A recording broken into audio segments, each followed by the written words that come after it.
Good morning, everyone. I'm Kentucky Representative Sarge Pollock, and I'll be chairing this meeting today. We have a lot of business to attend today. Let's start with the quorum requirement and approval of the minutes. As for a motion to waive the quorum, motion and a second. All in favor? Aye. It passes.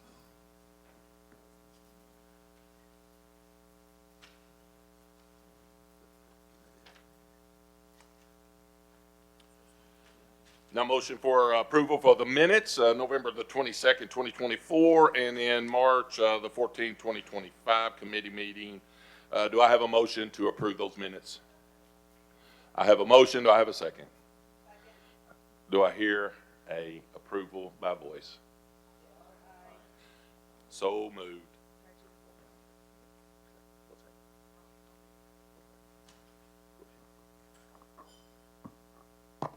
Okay, we now have committee roll call. So we've got Senator Josh Carnley from Alabama, Representative Denise Ennett from Arkansas, Senator Ricky Hill from Arkansas, Senator Mark Johnson from Arkansas, Senator Tim Grayson from California, Senator Daphne Michelson Janae from Colorado, Representative Stephen Meskers from Connecticut, Representative Tammy Nuccio from Connecticut, Representative Cara Pavlak D'Amato from Connecticut, Representative Linda Cheney from Florida, Representative Matthew Gamble from Georgia, Senator Larry Walker from Georgia, Representative Megan Srinivas from Iowa, Representative Rod Furness from Idaho, Representative Thaddeus Jones from Illinois, and Representative Camille Lilly from Illinois. Representative Martin Kabar from Indiana, Senator Cindy Carrasco from Indiana, Representative Matt Lehman from Indiana, Representative Peggy Mayfield from Indiana, Senator Beverly Gossage from Kansas, Representative Bill Sutton from Kansas, Representative Chad All from Kentucky. I know Representative Gordon's not here. Senator Jason Howell from Kentucky, Representative Derek Lewis from Kentucky, Representative Matt Lockett from Kentucky, Senator Julie Rigg Adams from Kentucky. Thank you. I'm sorry if I butchered your name. Senator Katrina Jackson from Louisiana, Representative Edmund Jordan from Louisiana, Representative David LaBeouf from Massachusetts, great. Senator Pamela Beadle from Maryland, Representative Brenda Carter from Michigan, Senator Mark Huizenga from Michigan, Representative Mike McFall from Michigan, Senator Alana Tice from Michigan, Senator Michael Weber from Michigan, Senator Jeff Howe from Minnesota, Representative Liz Ryer from Minnesota, Senator Paul Utke from Minnesota, Representative Cameron Parker from Missouri, Representative Bob Titus from Missouri, Representative Richard West from Missouri, Senator Hillman Frazier from Mississippi, Senator Chris Johnson from Mississippi, Senator Michael McClendon from Mississippi, Senator Brian Rhodes from Mississippi, Senator Charles Younger from Mississippi, Representative Nellie Nickel from Montana, Senator Vicki Sawyer from North Carolina, Senator Jerry Klein from North Dakota, Representative Emily O'Brien from North Dakota, Assemblywoman Elaine Marzola from Nevada, Assemblyman Eric Dillon from New York, Assemblyman Jarrett Gandolfo from New York, Senator Pam Helming from New York, Assemblywoman Pam Hunter from New York, Assemblyman David Weprin from New York, Representative Tim Barhorst from Ohio, Representative Brian Lampton from Ohio, Senator George Lang from Ohio, Representative Ellen Hefner from Oklahoma, Representative Carl Anderson from South Carolina, Representative Kevin Hardy from South Carolina, Representative Sabi Kumar from Tennessee, Representative Lacey Hull from Texas, Representative Tom Oliverson from Texas, Representative Dennis Paul from Texas, Representative Jim Dunnigan from Utah, Representative Mary Felskowski from Wisconsin, Delegate David Green from West Virginia, Delegate Walter Hall from West Virginia, Delegate John Paul Hott II from West Virginia, and Senator Eric Nelson from West Virginia. So as you stated earlier, we have no quorum, so it's a good thing you passed that motion. Thanks. Well, I think we're through with the housekeeping items. I will say here that this is a health insurance and long-term care committee, and kickstart this year's spring conference was definitely a wow factor this morning leading into our committee meeting. We'll start today with the introduction and discussion of the NCOIL prior authorization reform model law. As a reminder, at our meeting in San Antonio, we heard a presentation on the prior authorization reform landscape, and now we have model law language to discuss, which is based on legislation recently passed in Mississippi. You can view the model on the website and app and in your binders on page 20. We won't be taking any action on this today, as I said, just starting our discussions. Before we can go any further, I'll turn things over to the sponsor of the model, Mississippi Senator Walter Michel. Senator Michel, the floor is yours. Thank you so much, Mr. Chairman. I'm Walter Michel, and I chair the Insurance Committee in the Mississippi Senate. At the NCOIL summer meeting in 2021, I heard an update on the Texas Gold Card prior authorization model bill that at that time that had passed in Texas. It was presented to NCOIL. In the first month of the 22 session, I was approached by a group of physicians who were disappointed at the time that prior authorizations were taken.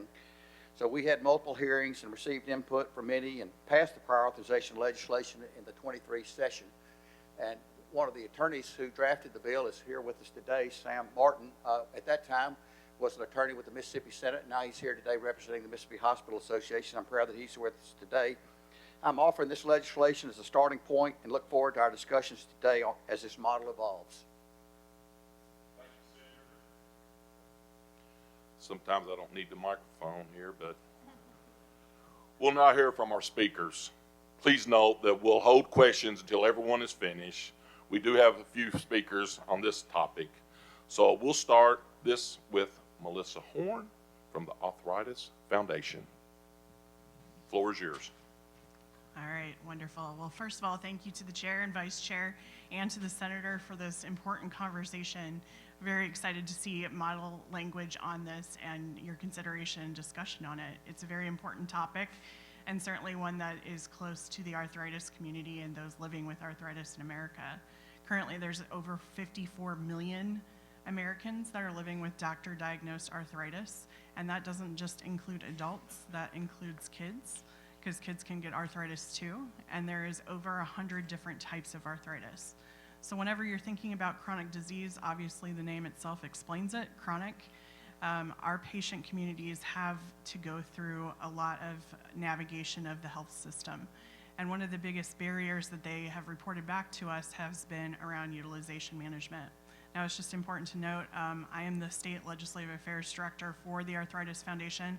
I cover all 50 states, and we're very excited to work with all of you back home in the districts on this issue, because I know sometimes it can be a state-specific solution. But there are principles that kind of travel from state to state that are pretty consistent whenever it comes to making sure it's less burdensome for the patient. So I'll go ahead and just share some information that we've collected. Whenever it comes to barriers to care, we like to really emphasize that any legislation be focused on the patient. So patient-centered ideal model of care is kind of the terminology that we use as we work around the nation to emphasize the patient perspective, especially from a chronic condition like arthritis. We actually launched a whole multi-year project called our Ideal Model of Care, and I put some links on there and shared it, and I know it's in the presentation materials too. But we did survey over 3,500 of our patients who have reported, their experiences with like utilization management, navigating health insurance coverage, and of the issues that they reported back to us, prior authorization was a top barrier. It was the top two, which tied in directly also with step therapy, or that fail first protocol that is often required before you get to the medication that was prescribed by your provider. So we, again, collect a lot of information from our patient community and also surveyed in 2023. So both of these are recent reports of the last 2 years here, where a lot of our patients, again, reported back to us that they had to go through prior authorization at least every plan year, if not more frequently, for the medications that they take to treat their arthritis, which again is not ever going away. This is something that they will live with for the rest of their lives, especially if they started as a toddler or had juvenile arthritis. Most patients had to wait quite a bit of time for their appeal. 31% of patients actually reported that they had to wait over 7 business days for a response from the insurer. So this is quite a big hurdle to overcome, especially whenever it comes to arthritis. It takes, months to years to even diagnose arthritis, much less get control and manage it. Pain is a big barrier for those living with arthritis, and it is actually the leading cause of disability nationwide and in every state. So whenever it comes to the costs, I just want to make sure that the committee and everyone knows the real costs that are associated with healthcare in general is not just related to the system and the price of medications, but of course the cost to our economy and the well-being of individuals who are trying to work and live and play, especially for our kids that are diagnosed with these diseases. So again, navigating these appeal processes can be overly burdensome, resulting in multiple points of contact. We're trying to, again, collect that information on how much time it actually takes one of our patients to navigate a prior authorization process. So I'll switch over to, again, some more of the results here. Whenever there is an unsuccessful prior authorization appeal, patients are forced to switch to medications. Those medications might not work as well or carry a whole host of other side effects. I myself am a 3-time cancer survivor. I've been on this journey as a patient for more than half my life, starting as a young adult in high school. So I know what it is to have to navigate healthcare systems across state lines and to continue to fight for medications for diseases that aren't going away. Again, all of these diseases are chronic. So when it comes to navigating appeals, if you are constantly going back to an insurer, or if you switch plans and have to repeat that process, it's really difficult for the patient who is already struggling to go through a chronic condition like cancer or arthritis or Alzheimer's or something else that might impact their livelihood in life. And if you're switching medications, those side effects can be pretty dangerous. They can land you in the hospital. Pain management, again, is a big side effect for our patient community, and we certainly don't want to get into a situation where we're adding to an already epidemic level of opioid use. We want to make sure that patients are ahead of it whenever it comes to their symptom management, but also that they're able to afford the medications that they're prescribed, especially if they switch to a different kind.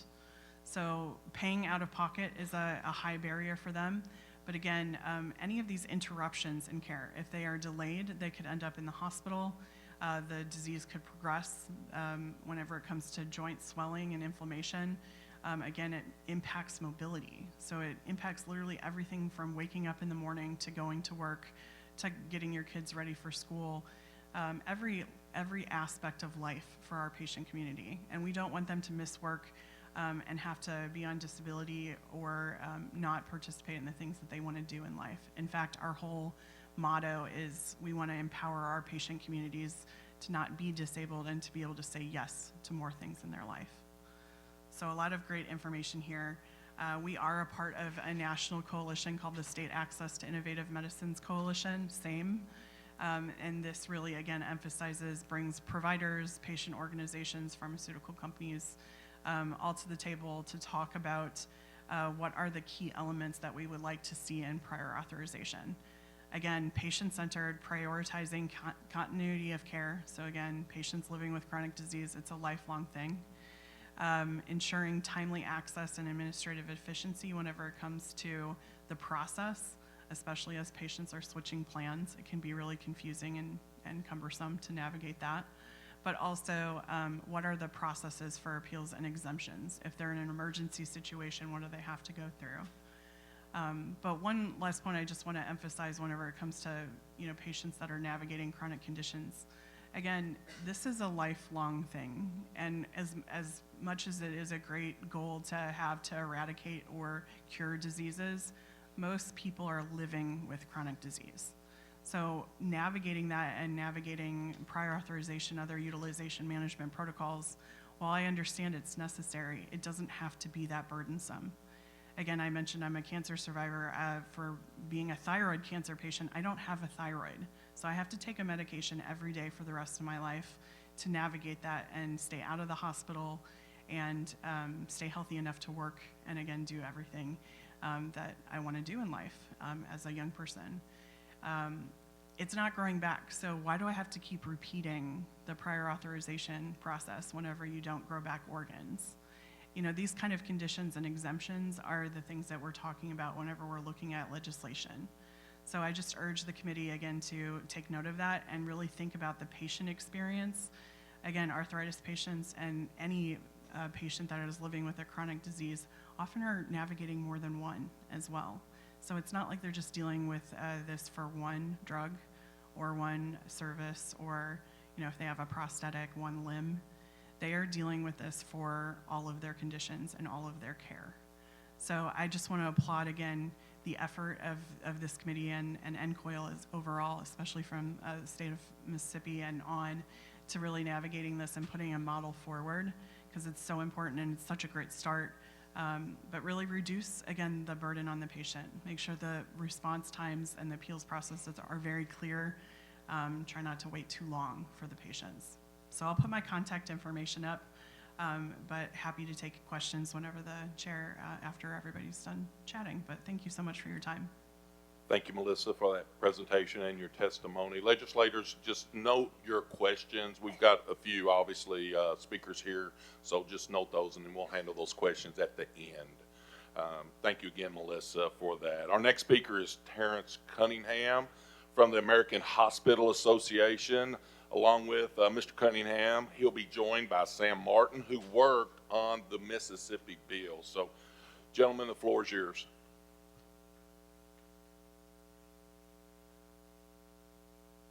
I think I've got this.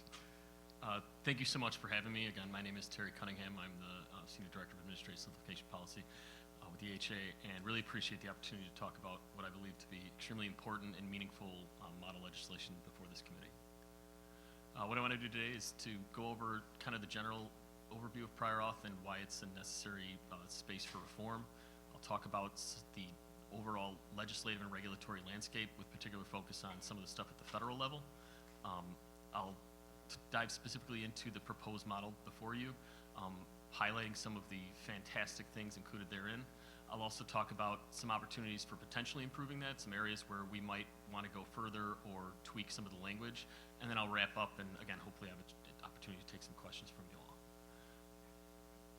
So the current problem with prior authorization is really there's a lot of kind of ways you can categorize it, but I like to categorize it in twofold. There's one, the patient impact, and I'm not about to say I can sit here and give you as good of an overview as Melissa just did, but two ways in which it's a problem is it's often a disruption or in a delay in a patient's care, and then it often can lead to potentially inappropriate denials of care that should have been approved, that prior authorization leads to a denial. And so both of those present unique and problematic issues for patients. Second area is with the administrative hassles that are caused by the specific protocol of health insurers. The way in which prior authorizations are submitted today are often unique to each individual health insurer, and it's often ways that are not efficient, like fax machines or phone calls or very old, not efficient ways of doing it. And then there's also a lack of transparency related to what information is required to seek a prior authorization, when a prior authorization is required, and what the criteria that the plan intends to use to determine whether or not it is an approval of a prior authorization or a denial. When I talk about delays and disruptions in care, one thing I noted is Kaiser Family Foundation came out with a survey a couple years ago where 16% of all insured adults, that's not commercially insured, or just all insured adults, reported a problem accessing needed care as a result of prior authorization within the previous 12 months. So this is a significant chunk of all Americans that are dealing with their care. And why is that a particular problem, prior authorization? Well, it often leads to a direct impact on the health outcomes of patients. I'm sure Emily will speak on this more, so I won't go into too much detail, but AMA came out with a survey recently where they reported, they surveyed physicians, and 93% of those physicians reported delays in care as a result of prior authorization for their patient. Perhaps more alarmingly, 82% reported that, at least sometimes or frequently, patients are abandoning treatment as a result of prior authorization. So not only is their care delayed, but they're just not receiving the necessary care, which can lead to a whole host of subsequent issues, both for the patient as well as for the healthcare system on the whole. And then 29% of clinicians reported serious adverse events related to a patient waiting for a prior authorization result. And as a result, what happened to them. This includes things such as death or hospitalization or other things. And again, I don't want to steal anything that Emily might cover, so I'll let her focus more on that, but it's a fantastic survey.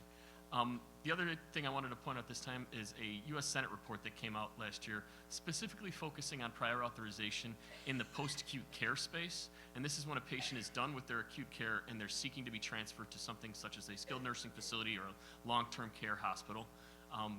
The report noted exponentially higher denial rates within prior authorizations and overturn rates of subsequent denials. And so ways in which prior authorization seems to be used to potentially delay access to care, and frequently it's being used to deny only to have subsequently overturned access to these treatments, which leaves a patient in an acute care bed or unable to start the appropriate next stage of the rehabilitative process.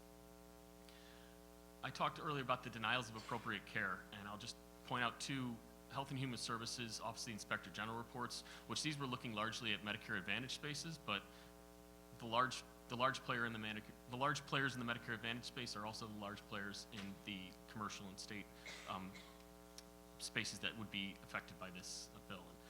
The 2022 HHS report found that 13% of prior authorizations and 18% of claims were denied despite them actually meeting the medical necessity requirements of the program and being consistent with nationally accepted care guidelines. And so this is a large chunk of patients who went through the prior authorization process or went through only to be denied despite that care actually being appropriate. And so only a small proportion of those folks actually went through the appellate program. And so instead it was prior authorizations leading to patients receiving not what their clinician believed was the most appropriate level of care for them. And another aspect that probably is even more alarming when you consider the first report is the 2018 HHS Office of the Inspector General report, which found that 75% of all prior authorizations that are appealed are overturned. Unfortunately, it's like 1% of prior authorizations that end up getting appealed. And that's partially because you might not have the time for your patient to be waiting to forego a long appeals process. It might be in their best interest to, let's do an alternative treatment at this time because it's not, while it's not the ideal, it's certainly not ideal for me to go through this long, exhaustive prior authorization appeals process. It's time to move on to the next stage of care. So the other thing I talked about up front was the administrative hassles that physicians are focused on, are dealing with. and this is, there's a number of ways in which this occurs, but one is knowing whether or not prior authorization is required for a particular service. Oftentimes, this is something that you'll see in a provider bulletin that an insurer releases, or something they're going to post on a website, and it's not clear up front at the time of treatment unless you've gone through those bulletins. Does this treatment require a prior authorization? And if so, to the second bullet here is, what do I need to do in order to achieve a prior authorization approval? What information do I need to collect from this patient and send along to the health insurer so that they can agree that this is in fact an appropriate treatment for my patient? And the third thing that the clinicians are frequently dealing with is, how should I send this information? Each plan has a different way of requiring it. They could require you to send it by fax. They could require you to call them. They can require you to use a specific transaction called the X12278 transaction, or there can be a portal online, each one with a different way of doing it, and each one with a very specific process that you need to be aware of as you're dealing with as you're trying to achieve your patient receiving access to appropriate treatment. So quickly, I want to go over the current legislative and regulatory framework and where things stand now. I want to note that last year, the interoperability and prior authorization rule was finalized with CMS. And this established for all Medicare Advantage plans, as well as Medicaid plans, Medicaid managed care plans, CHIP plans, which are the children's Medicaid, the children's state insurance plans, as well as plans sold on the federal exchange. They created a standard way in which plans have to offer and offer prior authorization. So it's relaying exactly how much, relaying specifically to a physician within their EHR whether or not something requires prior authorization and what information needs to be pulled so that they can submit a prior authorization request. It also created shorter time frames, requires plans to report on specific metrics related as to how their prior authorization programs are working, including things such as how long in which an average prior authorization takes and things such as that. It also required plans to include specific and detailed reasoning if they're going to deny a prior authorization, which provides people with better ability to appeal in an efficient manner. There was also some movement in the CMS Medicare Advantage space focused on medical necessity criteria. They required specific transparency, requiring plans to specifically post a list of what requires prior authorization, as well as making sure that those medical necessity criteria were both transparent and clinically valid and based on nationally accepted care guidelines. They also addressed reviewer credentials, making sure that physicians with an appropriate level of expertise were the ones denying prior authorizations on the plan side. So moving to this model bill, which I want to start from the get-go with saying this bill is fantastic. If it was to pass exactly as it's written now, we would be very happy with it because it addresses things such as the following. It requires disclosure of prior authorization requirements. So this would require that a clinician knows if something's subject to prior authorization up front. There would be a transparency as to what medical necessity criteria needs to be used when you're, what do you need to satisfy? What are the rules in order to achieve prior authorization approvals? Those criteria need to be evidence-based, nationally recognized, and flexible for a specific patient's individual medical circumstances. And it requires a 60-day notice if a particular form of treatment is going to require prior authorization when it didn't previously. Really, this makes sure that the physicians know when they're providing care what they need to do to ensure that their patient can access necessary treatment.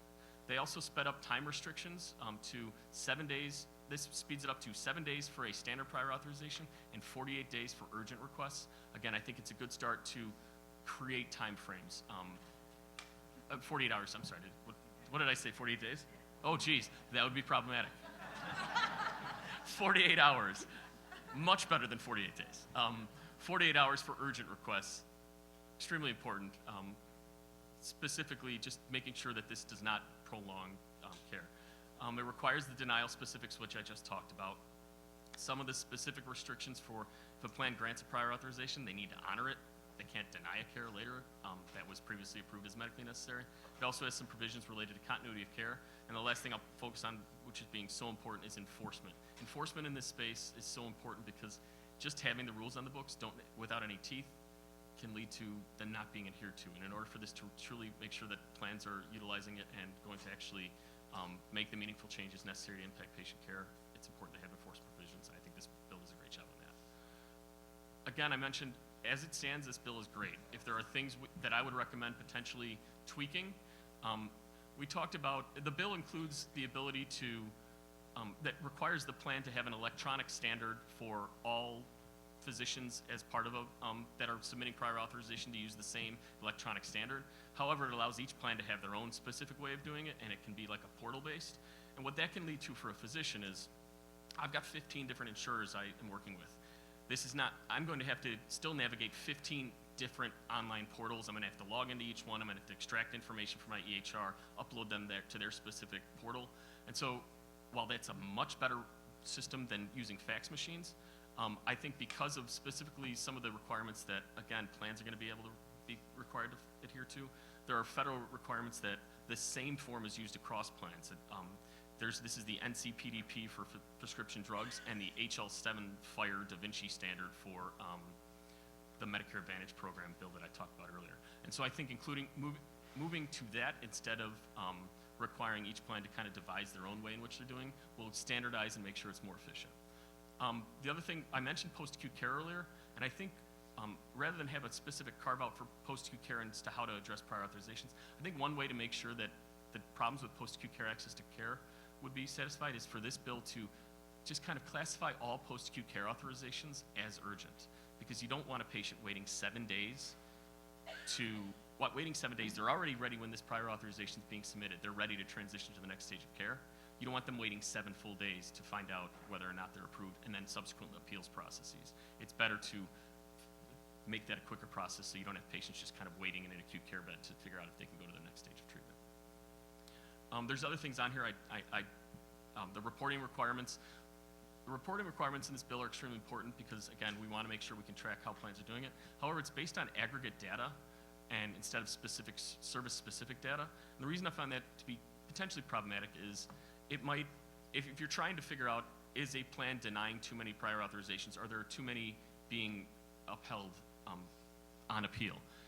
That might almost encourage more prior authorizations so that you can have more readily approved prior authorizations on the front end so that your aggregate number looks better as opposed to if you've got like a high denial rate on specific services. And so in order to make sure you classify where are the problem areas, I think it's good to have some form of service-specific data reporting.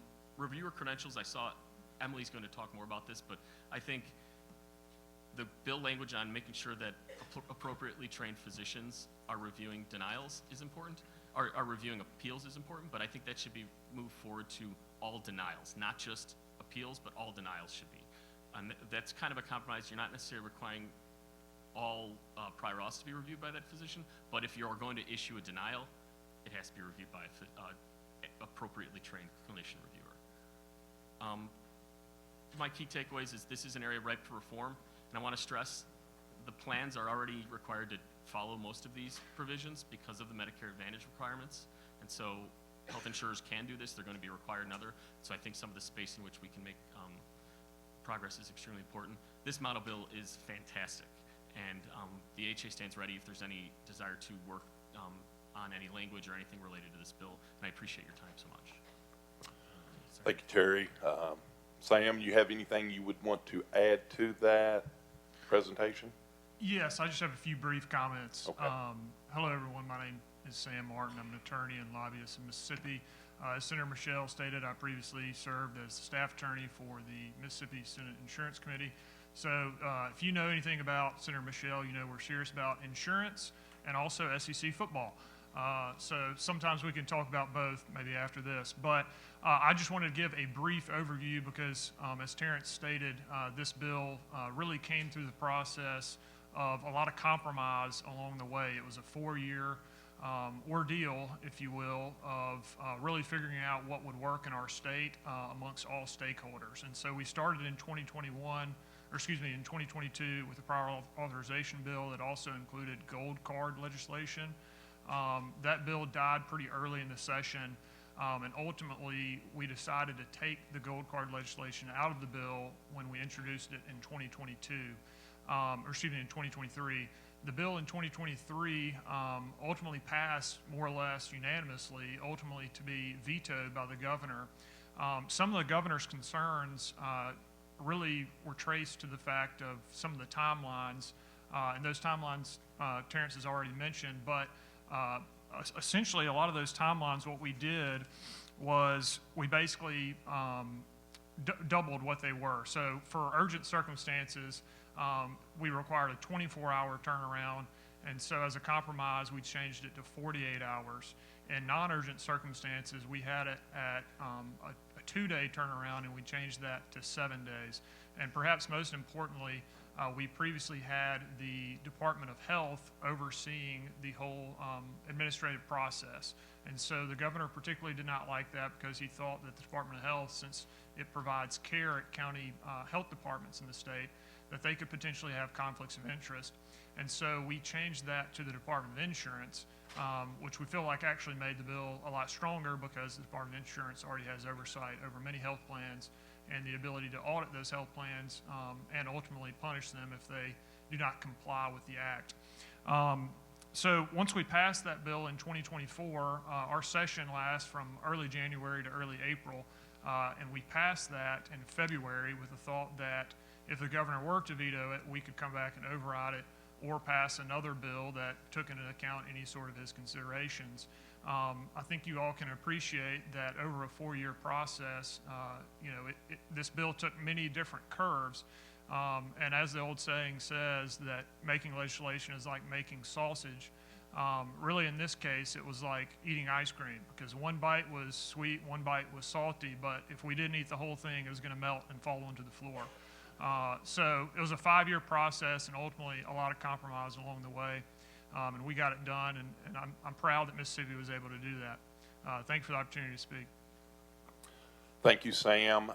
Thank you for that history of the Mississippi bill. Obviously, ladies and gentlemen, the in-coal model is really copied what the Mississippi bill is. It's actually on the website, just an FYI. Thank you again, gentlemen. Now let's hear from the America's Medical Association. Ms. Emily Carroll, the floor is yours. Thank you so much, and thank you for inviting me back. It was such a pleasure to speak to you all in November when we started talking about this issue, and we're just thrilled to see this model being offered. Thank you to Senator Michelle for offering it and all the work that's been done in Mississippi to address this important issue.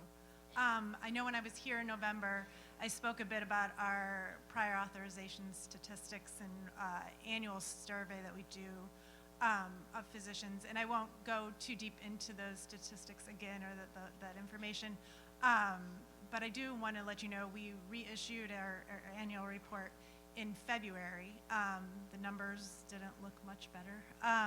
Prior authorization is still an incredible burden on patients and physicians in the healthcare system.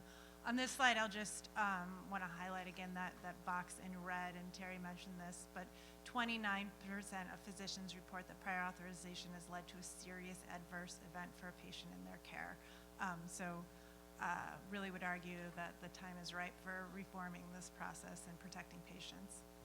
On the next page, I'll just again highlight the burden this places on physician practices, certainly in the face of an existing physician shortage. We're asking physicians to complete 39 prior authorizations per week. That's per physician, not per practice. And that adds up to about 13 hours each week completing prior authorization, so a whole workday. And we're, practices are hiring staff just to do this alone. Talk about burnout for an individual who is required to argue with insurance companies all day long on behalf of sick patients. So just wanted to highlight those stats again. And then we know the impact this is having on employees and their employers, right? 58% of employers, or 58% of physicians report that patients in the workforce are being impacted, their job performance is being impacted by prior authorization and the delays and denials that come with that. And then finally, just generally a waste in our healthcare system.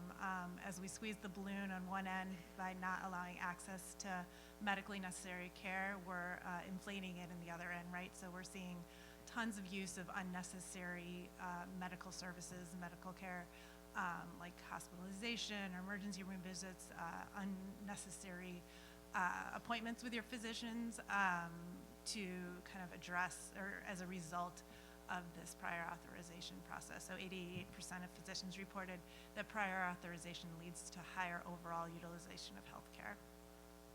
So, as you all know, as so many states in this room have already started to address the issue of prior authorization, and we're just so grateful for the momentum that's been building in the states on this issue. There were over 100 bills this year introduced alone that address prior authorization, some big, massive reform bills like we're considering right now, and some very targeted bills that are a result of perhaps a patient situation in a state or a legislator experience with the process.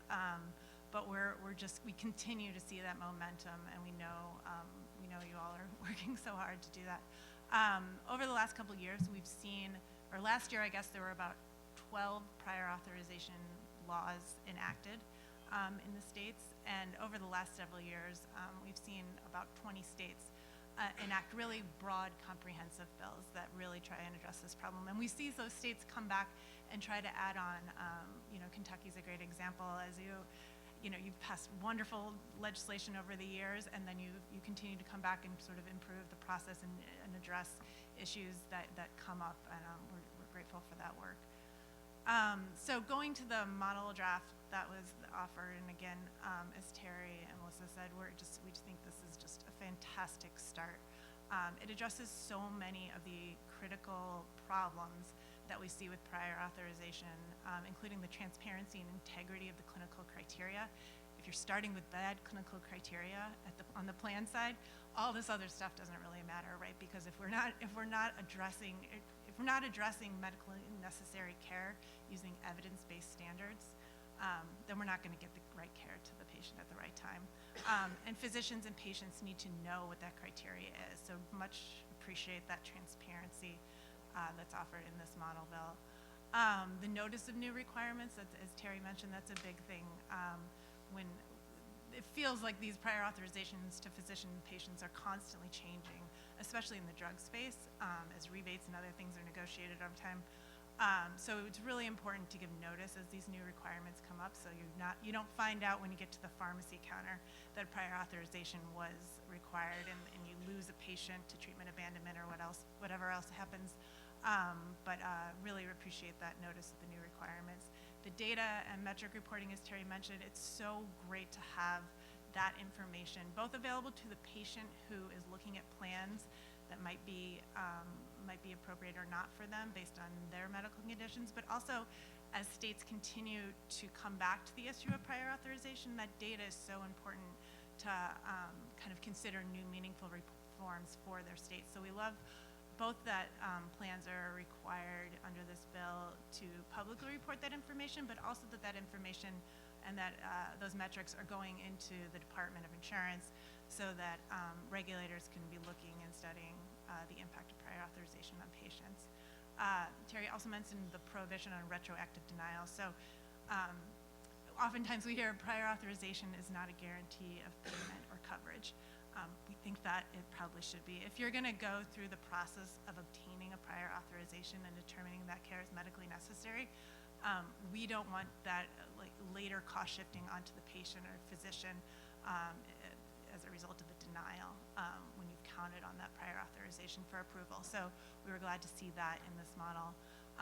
There's also several continuity care provisions that we thought were just fantastic.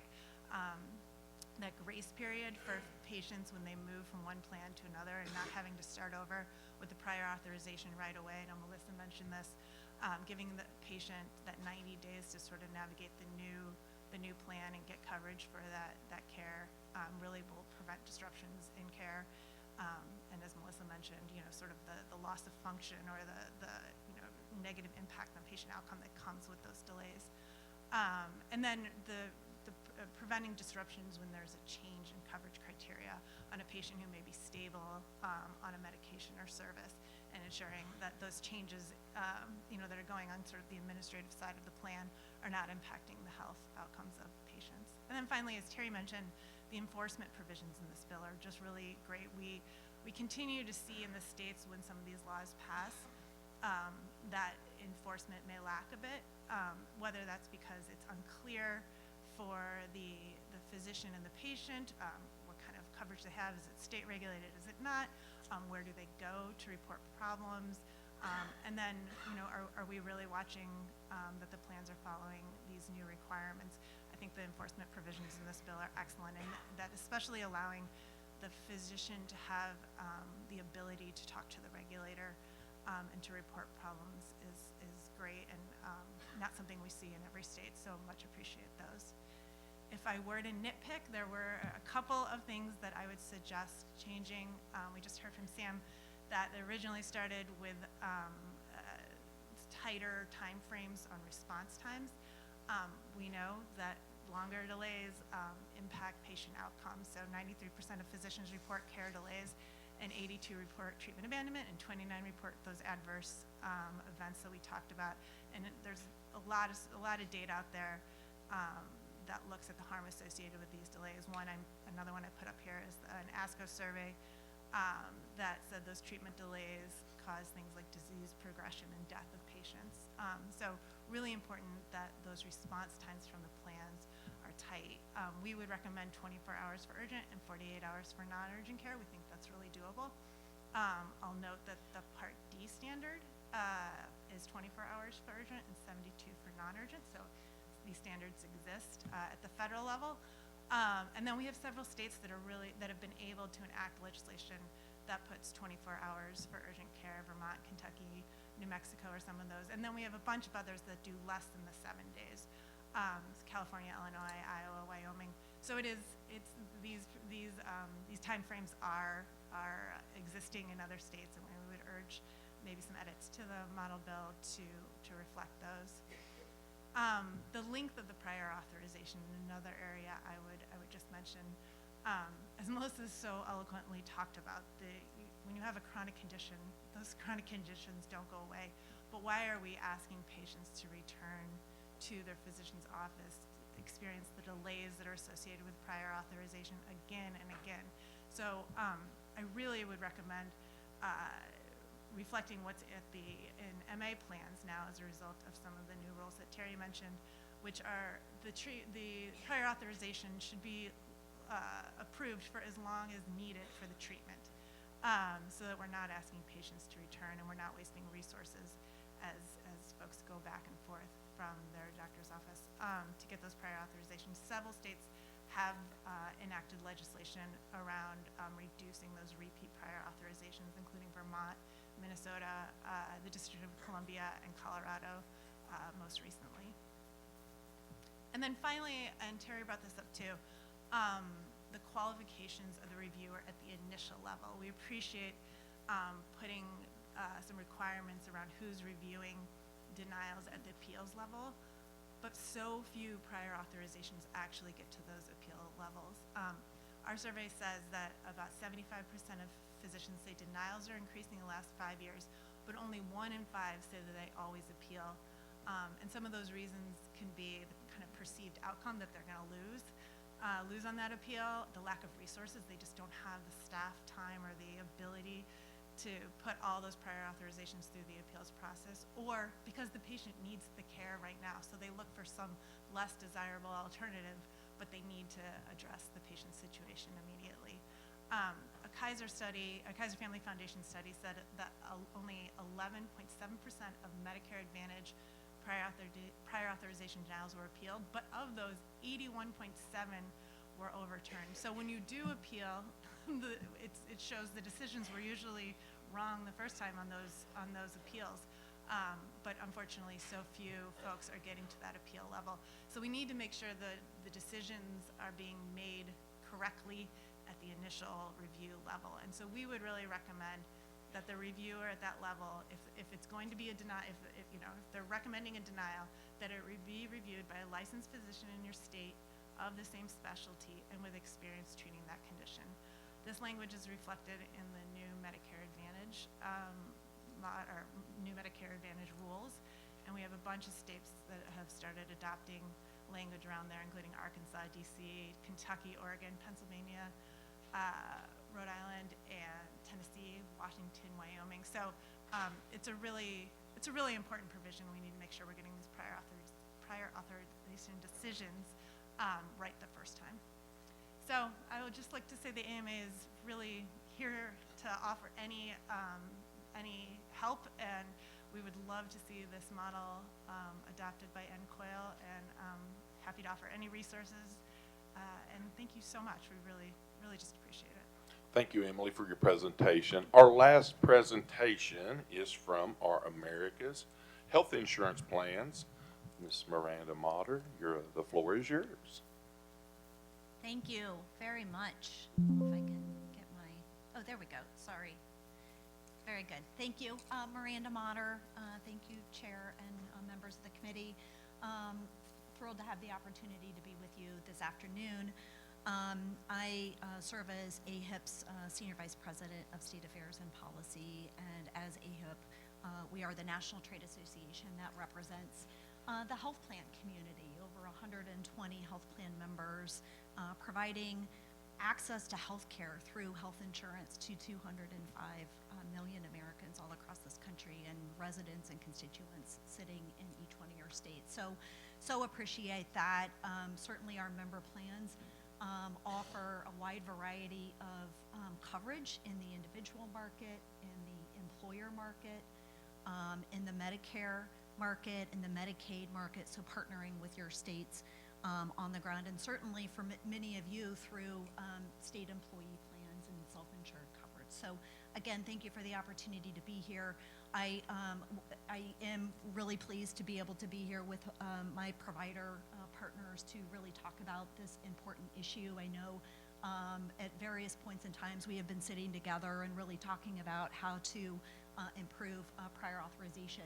So what I'd really like to do is just spend a couple of minutes really talking about why prior authorization is used, who uses prior authorization, how it is used, and certainly talk to the improvements to prior authorization. Again, I know many of you know that in 2018, we all sort of sat together and really looked at what those improvements can be and really talk about those, and then just quickly end with a couple of the areas, particularly in the model, and certainly look forward to further discussions over the course of the year with all of you on this important topic. So with that, thank you again. So let me just quickly start with what is prior authorization. Prior authorization provides a vital check and balance to ensure that patients really receive safe and evidence-based care, and to reduce low value and inappropriate services, so that ultimately coverage for those patients and for the individuals that offer that coverage to patients, mainly through employers in your communities, so it's as affordable as possible. We all know that doctors provide important care and life-saving treatments, but we also know that we are all and have been impacted by low-value care. Low-value care is that kind of care that has little or no clinical benefit, and where the risk to the harm for that care really outweighs the benefit. And so low-value care, we all know, has a significant impact on our healthcare system, and more importantly, impacts patients. The U.S. spends more on healthcare than any other country. I know you all have seen these statistics, and many experts agree that up to 25% of care that is provided is wasteful at best and harmful at worst. And in addition to low value care and how it impacts our country's healthcare system, low value care exposes patients to harm and imposes additional out-of-pocket costs to that care that they are receiving that may not be appropriate, and it certainly impacts their quality of life. 87% of doctors have reported negative impacts from low-value care. So 87% of doctors themselves have reported negative impacts. They have also reported that at least 15 to 30% of medical care is unnecessary. The other thing that I always like to say, and I know my partners sitting up here know this, is that medical knowledge doubles. It doubles every 73 days, and to keep up with the pace of those changes, primary care providers would have to practice at least 27 hours a day.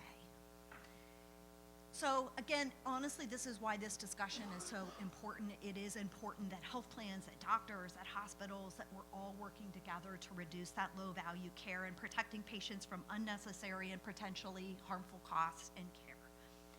And it is important, again, going to who uses prior authorization. It's really important to remember that private and public markets and purchasers utilize prior authorization. So employers in your community in the fully insured market, in the self-insured market,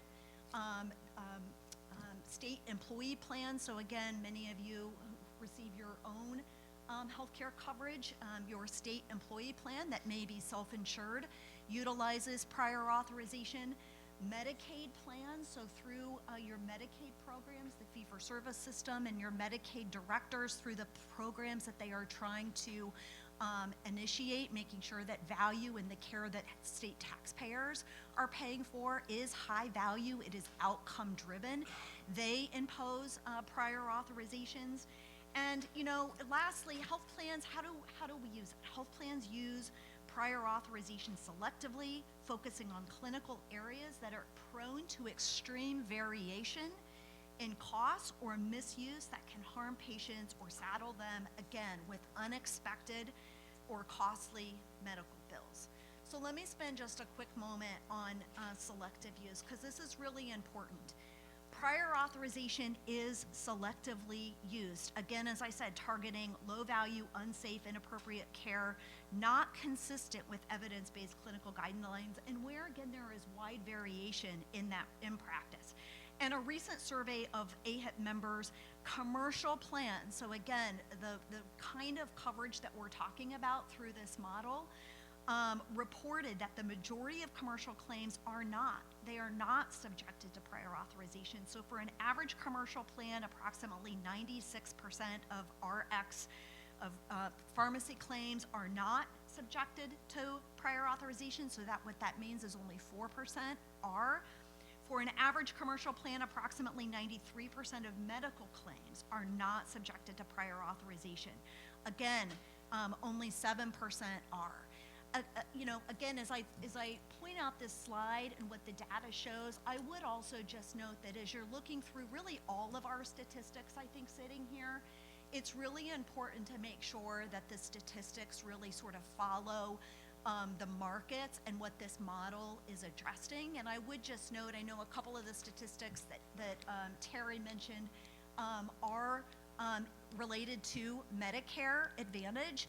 And again, not that those aren't good to look at, but I would just encourage you all, as you sort of see the links and the bullets, just to make sure that you're going to the statistics and understanding what kind of patient is actually impacted, because again, wanting to make sure that as this model looks at the fully insured market, the Medicaid market, which all of you have a instrumental impact in making decisions because you're making financial decisions and care decisions, and then again, your own state employee plans.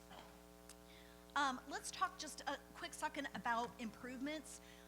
As I said, you know, at least 3 of our organizations sat at a table back in 2018 and made a really strong commitment as organizations. One, really committing to the fact that, you know, we all recognize that prior authorization is burdensome for all involved, for providers, for patients, for health plans.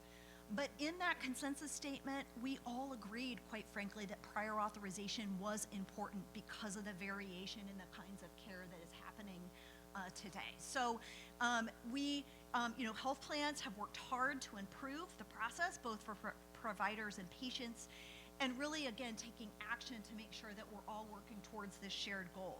The efforts, as you can see here, really include waiving or reducing prior authorizations for providers with a demonstrated track record in practicing evidence-based care through gold carding programs. I know that we've heard references to gold carding legislation that may be pending.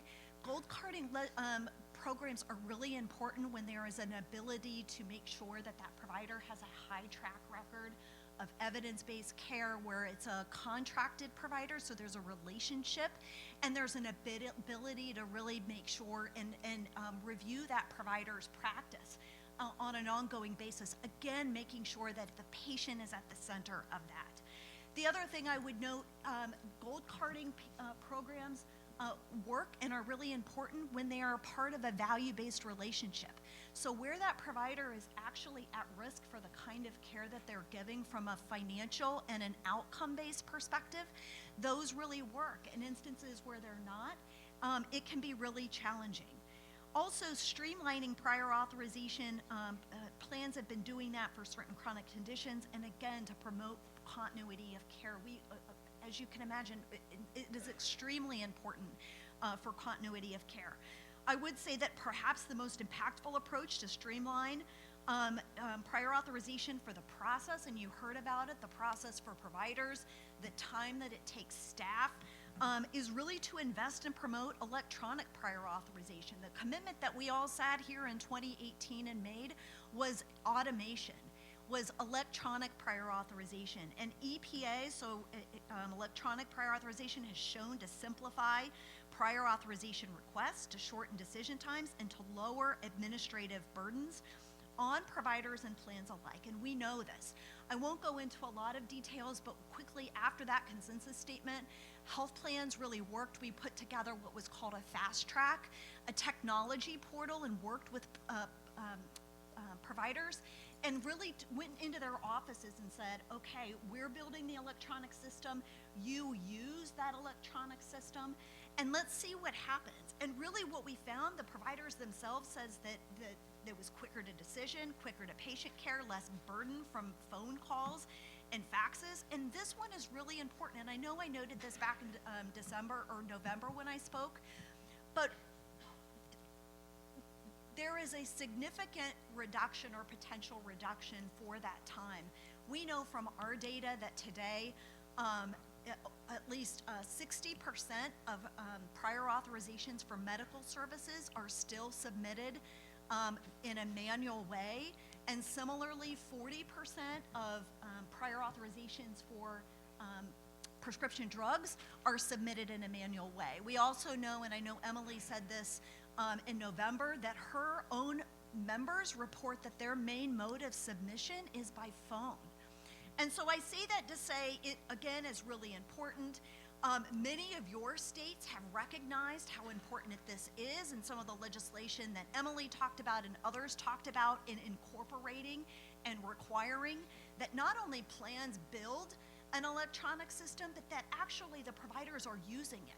Because if we're building a system that's not being used, we're not all really working towards reducing the administrative burden, ultimately for the patient, ultimately getting that care quicker to the patient and reducing the time for providers. We know that at least 9 states plus DC have passed this two-way legislation, again, that requires health plans to accept it and providers to actually use it. And in some states where there are turnaround times including in that legislation, they actually require the provider to use it to avail themselves of the quicker turnaround times, which makes a lot of sense. If you're gonna have a quicker turnaround time, you should be submitting it electronically. I'll end just quickly by saying, again, thank you. I did want to just quickly highlight a couple of the things relative to the actual model, but again, look forward to the opportunity to sit back with you and continue to talk about this. I would say just first, I think it's really important, given that the model applies to your state employee plans, your Medicaid programs, and employees, to really sit down and talk to them about how they use prior authorization. You know, I will say it's, I think, also instructive to listen to your self-insured employees. I know that American Hospital Association is self-insured, and it would, you know, knowing how they use prior authorization for their own employees, I think is really important to know from a safety and a cost perspective. The other thing I would say is I so appreciate in the model the recognition that electronic prior authorization is important, both for plans but also providers, so that provision is in there, and may recommend that for providers to avail themselves of the quicker turnaround times, that they have to use that system. And again, would just ask around turnaround times for more discussion. Certainly we've talked about a lot of turnaround times. Consistency and uniformity for providers will be important. And then certainly continuity of care. Look forward to that conversation as we move forward. And with that, thank you. Thank you, Miranda. Thank you for that presentation. Obviously, we've spent a lot of time this morning in discussion, great presentations. This is a hot topic for all of us. And so it was due diligence to provide this time to have this discussion. At this time, I'm going to open it up for questions for our legislators. I'm going to start, just a few, because we've got a lot of more items to go with here, but we'll continue on. I see a lot of hands right here. Go ahead, sir. Jim Dunnigan, Utah. Thank you for your presentation. A couple of questions for Miranda. The data from the HHS on Med Advantage, do you think that's applicable and has a high correlation to the other commercial plans? You know, I think it's really good to look at that data and understand what the data is saying. I think ultimately from a Medicare Advantage and a Medicare perspective, Medicare is driving better care. It is driving better costs. And, you know, Medicare Advantage individuals like their plans. And so, you know, I think it's important to look at all statistics, but I also just think it's important to make sure as you're thinking about the markets that the model would govern, that you're actually talking to the purchasers and the stakeholders that would be impacted. Okay, just a quick comment on the digital or electronic request. I think that makes a lot of sense. If somebody wants to get a quick turnaround time, it should be submitted digitally. It speeds it up all the way around. My final question is, one of the criteria is patient flexible criteria. Can you do that? Can you have a quick turnaround and still meet patient flexible criteria? Well, here's what I would say. I mean, certainly today, health plans are, they have to adhere to turnaround times, whether they are, you know, almost all plans are accredited by national accreditation standards. I would say I'm not quite sure what patient flexible criteria is. I mean, ultimately, at the end of the day, you want the patients in your districts to be getting evidence-based, clinical, you know, safe care. And so I think that's probably just an area we should continue to talk about. Maybe, out of the presenter, is that defined in the bill?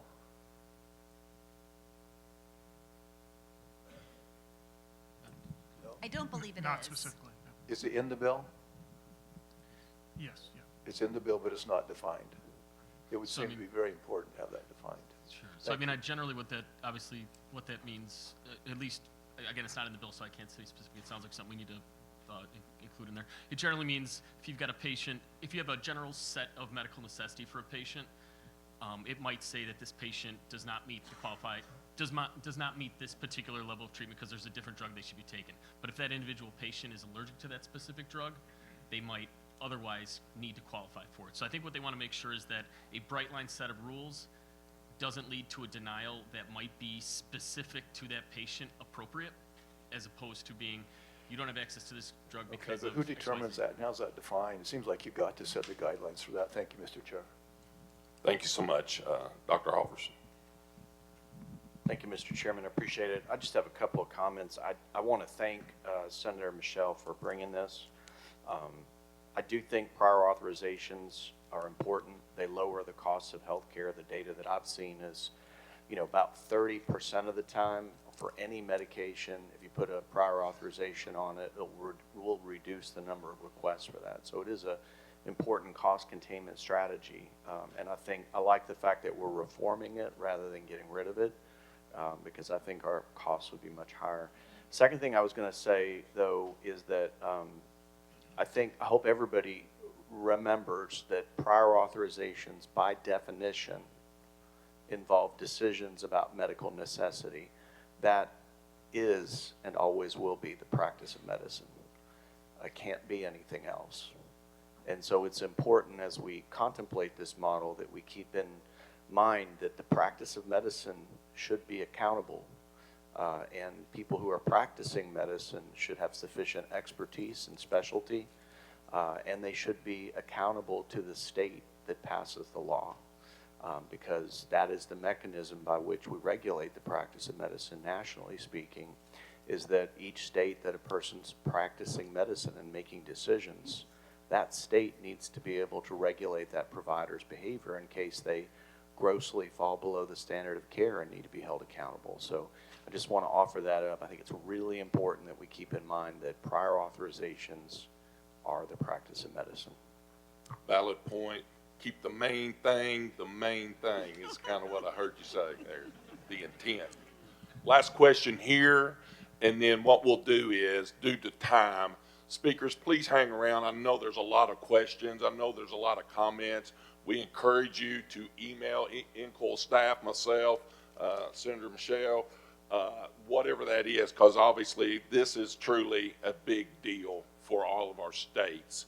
And so we want this to continue on, but due to time, we're going to get one more question and then we've got to move on.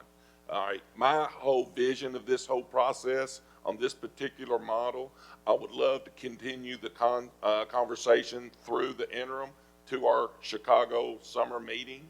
At that point in time, let's tweak this INCOL model to make it good as it can be. And then come November, let's get something on over the finish line so we can take back to our states and make things happen. Now, I don't know, Madam President, she was here, but that's I've been in coaching all my life, so you got to have a game plan. So that's what I hope to see out of this. That's just me as the chair of this committee. Last question right here. Thank you, Mr. Chair, and thank you for all you presented. Having been on the wrong end of a prior auth, I certainly understand the issues that you're bringing forward. However, I have one general question for all of you who have presented concerned with them. Do your companies provide self-insurance, and do they use prior auth for your insurance? I believe there is prior authorization on some of the insurance that is offered. And again, I think the key thing here is we're trying to reform prior authorization, not do away with it. And I think making sure that it is administered in a way that is not disruptive to patient care. Because yes, does it achieve cost reduction, and is that an important thing? Yes. But if it's being administered in a problematic way, you're kind of stuck either way. And so I think what the power of this bill could be is allowing prior authorization to still serve the purpose that we see, cutting unnecessary spending for particular services, as Dr. Alderson said, but having it done in a way that doesn't lead to detrimental patient outcomes. And you're kind of caught in a no-win situation, and that's where this bill could really fix Ms. things. Carroll, would you agree? Yeah, I absolutely agree. We do use prior authorization. I'm not in HR, so I don't know exactly how those conversations go. But we use the term a lot, right-sizing prior authorization. We think it's overused generally, but our goal is not to get rid of it, it is to make it, kind of bring it back to what it originally was meant to do, which is kind of target high-cost new treatments on the market, and not for things like generics and other everyday tools. Emily, I think I just heard you say keep the main thing the I main did say thing. that. We can use that advice Sure. in a lot of our programs here, can't we? Thank you all so much, speakers. If you don't mind, go ahead and please be available. There's going to be a lot of more discussion, a lot more questions. Again, everybody email those thoughts, those comments, so we can get in here and make this work. Thank you all so much. Next on the agenda is an introduction and discussion on a resolution on issues regarding hearing aid classification. At our fall meeting in San Antonio, my friend and colleague, Representative Deanna Fraser Gordon, who due to plane issues and others could not make it here, raised this issue for potential discussion. And now we have this draft resolution before you, which I'm proud to sponsor alongside her. You can view the resolution on the app and website in your binders on page 34. This particular model deals with changing state law in light of a recent regulatory change from the FDA regarding classifications of both over-the-counter and non-over-the-counter hearing aids. That classification has resulted in confusion among practitioners, policymakers at the state level, which is why the change in law is necessary to clarify things. So, committee, just love to hear the feedback here today. Again, this is a discussion today. Right now, we have Julian Roberts, President and CEO of American Association of Payers, Administrators, and Networks. Julian, the floor is yours. Thank you very much, Mr. Chairman and committee members. Appreciate the opportunity to speak with you today. And we're very excited about this resolution in that regard. Probably not something that we talk about much in regards to hearing health care at INCOL meetings. But this is something that we somewhat see as a technical fix that is needed due to passage of regulations by the FDA. It is an access to care issue from a payer and patient perspective. And this has been addressed to some degree in about 22 states, either legislatively or regulatory-wise. And from a issue basis, it's something that not only audiologists and hearing aid instrument specialists, but plans and other organizations are jointly working together to pass this in the various states. So again, very excited that NCOIL is looking into this resolution. In August of 2022, the FDA established a new category of over-the-counter hearing aids while classifying all non-over-the-counter hearing aids as prescription medical devices. This change, which took effect in October of 2022, means that traditional hearing aids, and those are hearing aids that are more common for those that have medium to more severe hearing loss, can now only be obtained with a prescription or order from a state licensed practitioner. This policy shift was intended to improve safety and oversight, but it has created confusion. The FDA does not have the authority over who is licensed to prescribe or order hearing aids. That power rests with the states. The FDA's own guidance makes it clear that it was never their intent to disrupt access to hearing aids dispensing by state licensed audiologists and hearing instrument specialists. In fact, FDA explicitly stated that the same professionals who recommended, selected, fitted, and dispensed hearing aids before the new rule should continue to do so now. However, many state laws and regulations have not yet been updated to reflect this intent. As a result, there is uncertainty about whether hearing instrument specialists who have long played a crucial role in recommending, fitting, and dispensing hearing aids are still authorized to provide these essential services for prescription drug hearing aids. This uncertainty threatens to limit access to care, especially for those in underserved or rural communities where hearing instrument specialists are often the primary provider of hearing health services. If we do not act, we risk creating unnecessary barriers for patients, undermining insurance coverage and reimbursement policies, and disrupting a system that has worked efficiently and effectively for decades.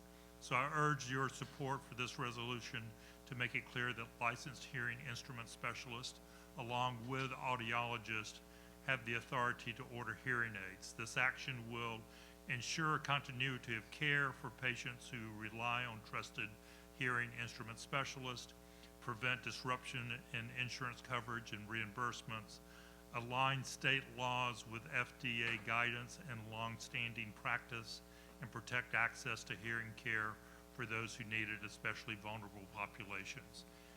Thank you very much for your time, and I'm happy to answer any questions. Thank you, Julian, for the presentation. Obviously, this resolution is truly a cleanup of language, of making clear of what the purpose is behind it. Legislators, any questions for Mr. Roberts? I see none. All right. Thank you, sir. Thank And you we'll very much. continue on to our summer meeting on this. Next on our agenda is continued discussion and consideration of the NCOIL Improving Affordability for Patients Model Act. You can view the model on the website and app in your binders on page 37. We've been discussing this issue since last year's spring meeting, and I do think we're at a point where the model can be considered. Of course, if during our discussion today it becomes clear that we need more time to get it right, we can always pause things. But I do think the model is very strong as is. Before we go any further, I'll turn things over to the sponsor of the model and NCOIL immediate past president, Texas Representative Dr. Tom Alverson. Representative, the floor is yours. Thank you, brother. I appreciate it. Mr. Chairman, I want to begin by saying how proud I am to be able to carry on this work that was actually started by our immediate past president, Deborah Ferguson, before she left the Arkansas legislature. And we appreciate her leadership very much on this issue, and I'm honored to be able to pick it up and carry it in her stead. This model, as you know, is really focused on one area of facility fees charged by a facility, and that is situations where facility fees are charged when a patient is seeing a physician in an office that happens to be owned by a facility. And I have to tell you, members, as a physician, I have some pretty strong feelings on this. I see this as a recent issue that has come up only as a result of vertical consolidation, which, you know, something we were talking about very recently. I grew up in a healthcare world where there was no such thing as a facility fee charged on an E&M code, and I think that most physicians probably feel that way unless they happen to be employed by a hospital that can levy these fees. And I see it as being particularly harmful. I will tell you that this is the email I get more often than not from constituents. They took their loved one to go see the doctor themselves, and they got a fee for the doctor, which they were expecting. And then lo and behold, they got a completely separate bill from a facility which they were not expecting.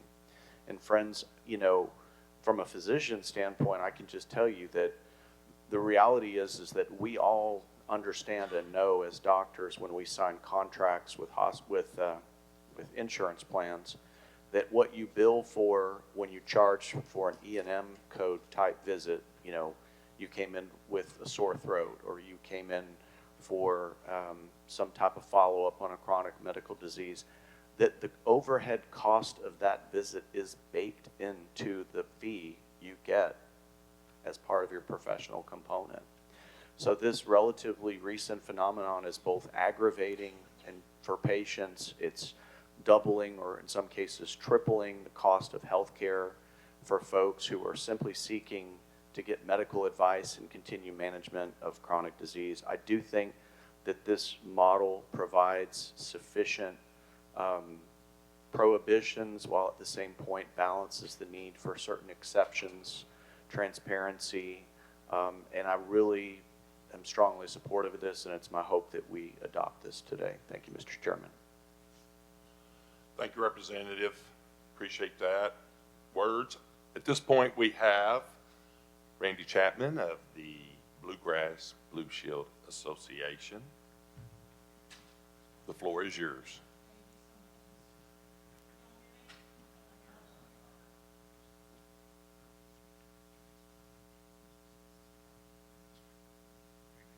Test. Oh, you're right. Okay. Thank you so much, Mr. Chairman and members of the committee. I will keep my remarks very, very brief.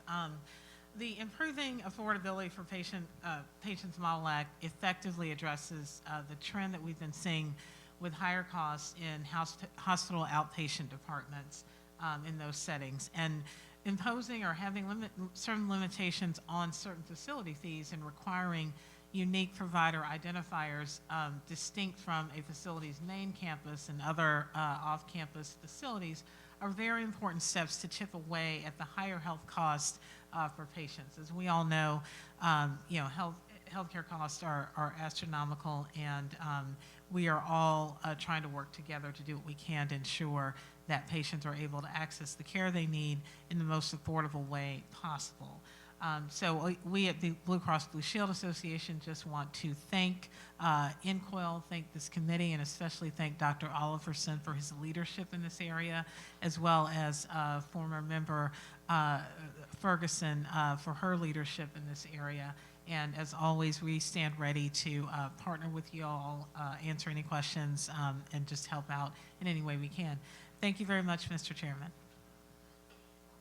Thank you, Randy. Excuse me. Is Eric Washkowitz? He's on the, here he comes.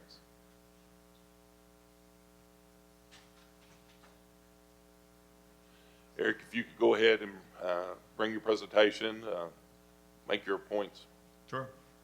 Thanks to the committee for letting me speak in support of this bill here today. My name is Eric Waskowitz. I'm with the United States of Care. We're a organization that ensures everyone has access to affordable health care. We work in the States. And we just want to express also our strong support for this committee's Draft Model Act, including the facility fee prohibitions and transparency requirements.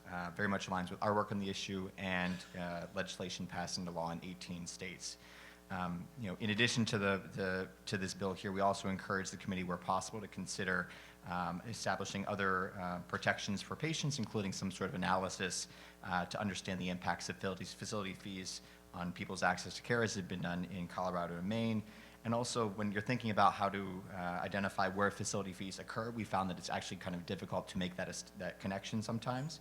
And we encourage the committee to consider language that would create some sort of mechanism by linking affiliated providers and systems by requiring some sort of MPI modifier.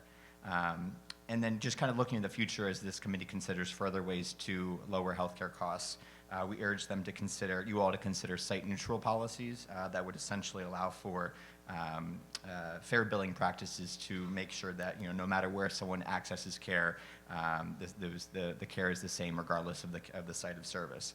I want to thank Rep. Oliverson for his leadership on this bill, and just want to appreciate the opportunity to speak in support of this bill here today. Thank you. Thank you, Eric. Legislators, any questions on the model? Representative. Thank you, Mr. Chair, and Representative Oliver, thank you for this legislation. It is sorely needed. Hearing no other questions, do I hear a motion to adopt this model? I got a motion. Do I have a second? Second, right here. We got a motion. We got a second. All those in favor of the motion, please say aye. The motion, the model approved. Sponsor, Representative Oliverson, thank you so much. Congratulations on a good piece of model. Next on our agenda is a consideration of readoption of model laws. Per NCOL bylaws, all model laws must be readopted every 5 years or else they sunset.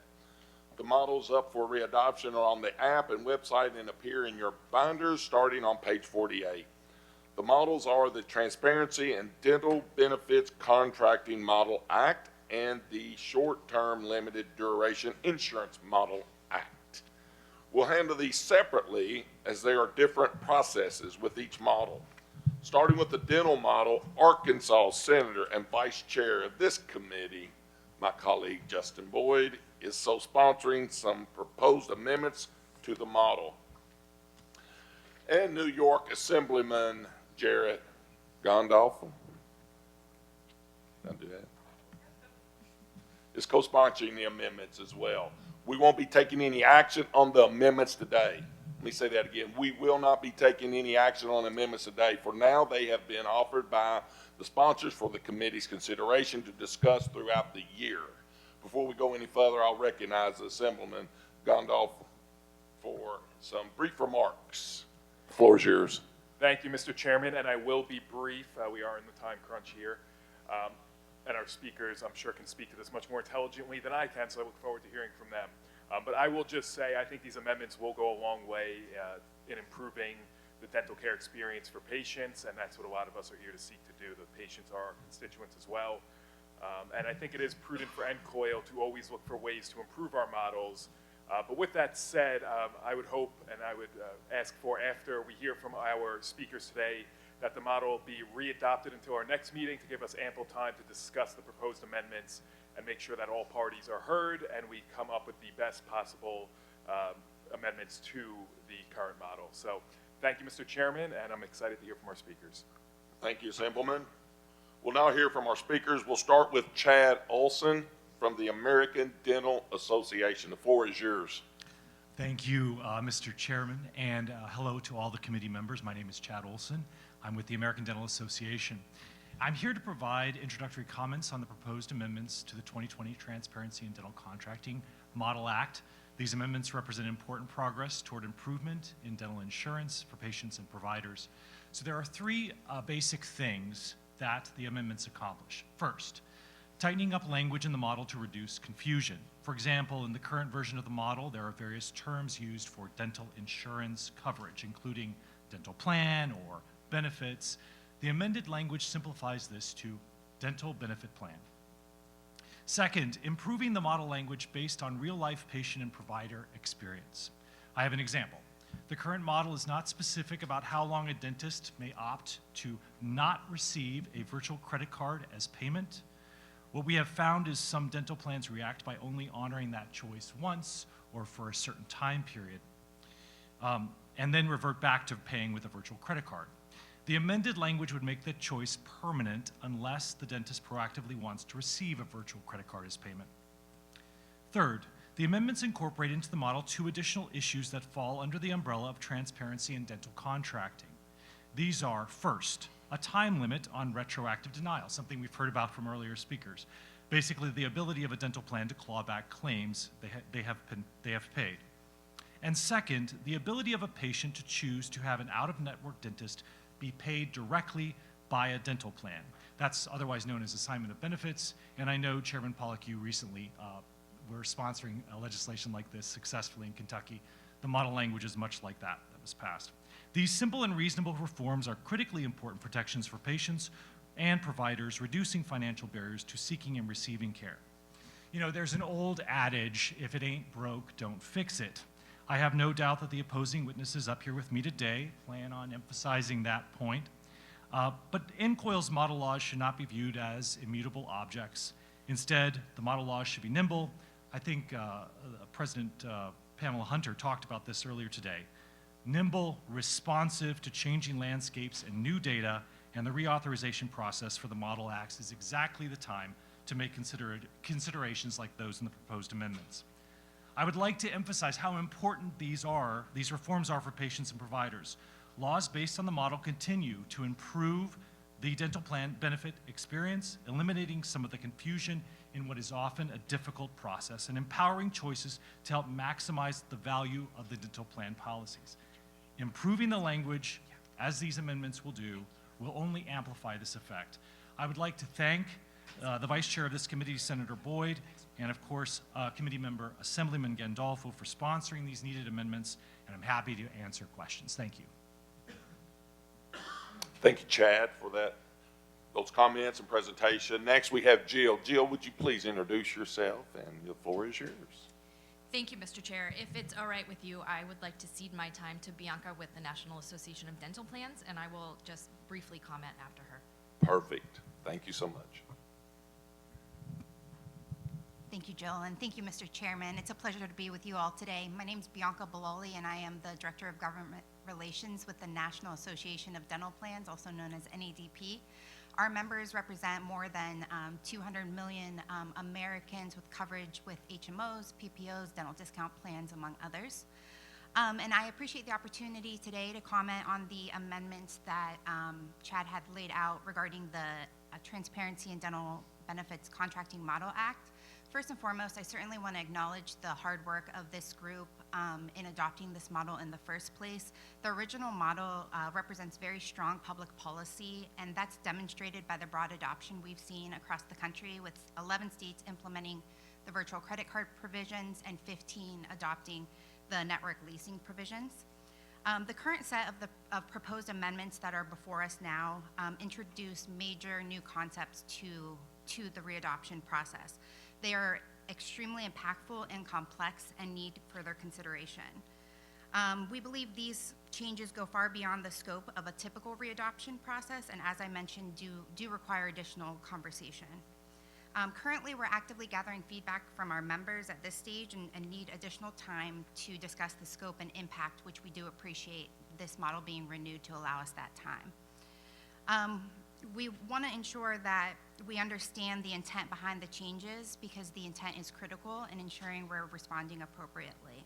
And we want to ensure the process reviews all possible consequences of the amendments that are being proposed. As I mentioned, we are still reviewing these amendments, but upon initial review, From a very high level, the shift from a opt-out to an opt-in in the leasing and virtual credit cards model would result in significant increase in burden on both plans and providers, as well as a change that would remove electronic communications, would cause severe inefficiencies that may raise costs, again, both on plans and providers. And we also believe that the payment parity for in-network and out-of-network provider undermines the values and integrity of the network structure. And finally, the shorter timeframes to recover overpayments and erroneous payments, particularly the inability to recover payments from our network providers, which is included in these amendments, raises severe fairness concerns. So respectfully, we would like to have a robust conversation about the policy rationale for these amendments. And we would like to ensure we have, as I mentioned, the time needed to review them. And finally, limit the scope of the readoption to the current provisions of the Model Act. New or substantial revised content should be considered through a thorough and separate process to ensure that it's properly vetted. So what I'm saying, Mr. Chair, is to keep the main thing the main thing. Well done, well said. Thank you for that presentation. Mr. Owen, please introduce yourself. The floor is yours. Yes, thank you so much, Mr. Chairman, members of the committee. Owen Urick, Senior Policy Advisor with AHIP. I just want to briefly echo NADP's comments. We support the renewal of the model as it is currently written and would have some concerns about the impact of the substantial policy changes, not only to the existing sections that would be majorly reworked by the proposed amendments, but the additional language that included, which are separate and significant policy issues that warrant their own discussion and process. We look forward to continuing to work with the committee on the readoption of the model, and I'll pass it to my colleague, Jill. I am Jill Rickard, and I am a regional director with the American Council of Life Insurers. Life insurers do also write dental coverage, and so many of our members are in this space as well. ACLI agrees that the proposed amendments are substantive and inappropriate for a model readoption. Some of them were actually considered and rejected when the initial model was proposed and drafted. They would have the potential to significantly disrupt the way that the dental marketplace works currently and potentially harm consumers by raising costs and decreasing access to dental insurance. Along with NADP and AHIP, we'd like to understand the rationale behind some of the changes and discuss the negative impacts on consumers and the market, especially to help ensure that out-of-pocket costs for consumers do not rise at this age when medical debt is at an all-time high and consumers are looking for options to reduce healthcare costs. So again, thank you, and we look forward to further discussions on this. Thank you so much. Legislators, any questions for our speakers at this time? This chair agrees with you with the amendments being added to this, so I will entertain a motion to readopt the model until our next meeting in July, other than for the 5 years. So that's the motion on the floor. Question?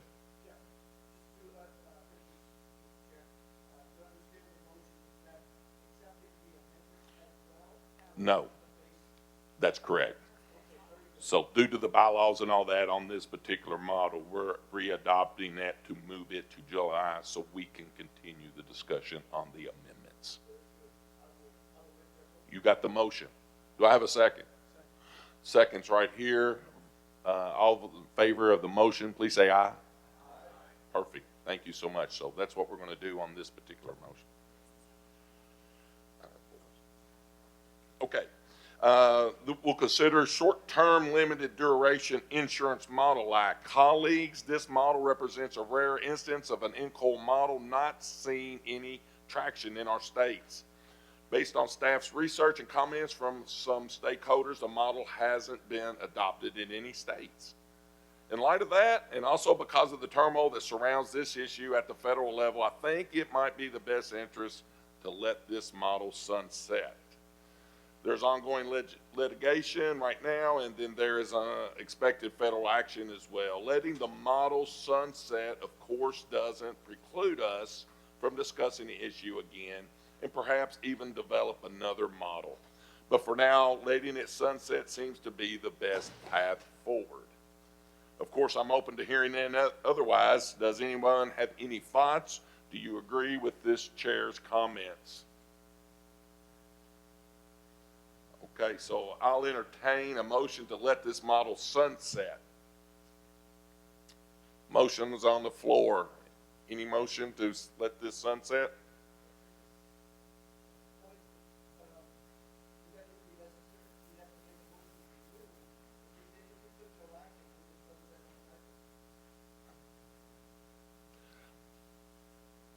Will, is that correct? Yes. Is that correct? I'm seeing a nod. Do we need a motion to sunset?